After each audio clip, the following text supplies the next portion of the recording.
Most of us know Captain America in his current iteration as an Avenger, a man whose moral compass always points to lawful good, a soldier, but few people know the whole story, the one that brought our hero forward from the 1940s golden age of comics.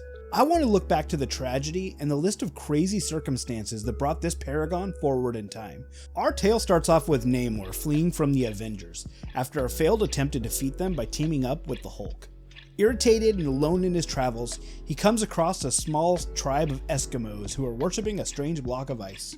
Apparently, even in their isolation, they have heard of the dreaded Namor, and they flee at once, somehow planning to warn the world of the Sea Prince's madness. How a group of Eskimos cut off from society planned to do that? I'm sure we'll find out in another issue maybe. Anyways, in his anger, Namor breaks the crap out of that ice, and he hurls the frozen block off into the sea, where the warmer water begins to thaw it out, revealing the figure inside. It just so happens that as the ice melts, the Avengers are passing by in their submarine and spot the man that has come from inside. Opening an escape hatch underwater that somehow doesn't flood their submarine, they pull him inside and lay him down. Coming awake, he screams for Bucky. The Avengers try to subdue him in his hysteria, but in a few moments he calms as he remembers his friend is dead and who he is, Captain America.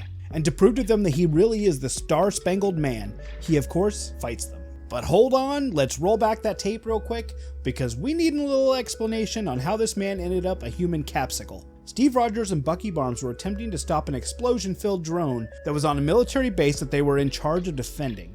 Chasing it on a motorbike, they both hurled themselves onto the flying plane, but unfortunately it was rigged to blow, killing Bucky and slamming Steve back into the depths of the freezing cold Atlantic. Somehow Cap knows that he was worshipped by Eskimos. Was he like awake while he was frozen or something? I'm assuming this is information he probably shouldn't have. Anyways, what happens once they reach New York with the man from the past is even nuttier. The Avengers are all turned to stone by some device that flashes like a camera, so everyone thinks they're simply statues. Cap isn't there because apparently he was taking a sweet nap and they didn't bother to wake him up. He takes a little stroll around 1960s New York, impressed by the UN and all the flags from different countries, as well as the modern day cars and television.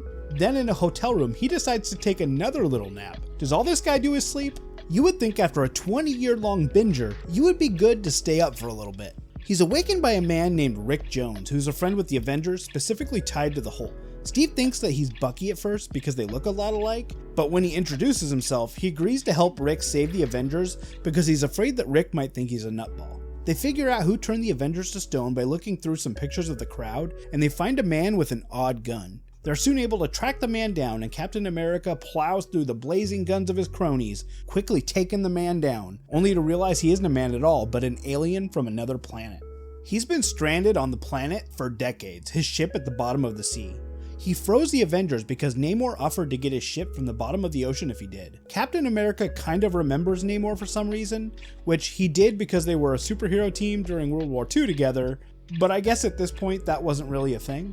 Anyways, he shrugs it off, and he tells the alien that the Avengers can get his ship. He just has to free them.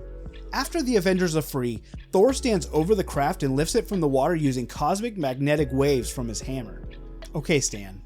Anyways, Namor and a bunch of the Atlanteans show up to fight with the Avengers. The normal Atlantean soldiers are pretty quickly dealt with, but Namor matches them pretty well.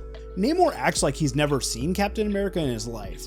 Apparently both of them have just terrible memories. I've since come to realize this is because the invaders were apparently not written until 1969. So this was just a little bit of a retcon, I'm sure. Anyway, spaceship takes off, startles Namor and he flees, and the Avengers win the day, for now, as Cap agrees to join up with the Avengers officially. Anyways guys, I want to thank you guys for watching and we'll see you guys in the next one.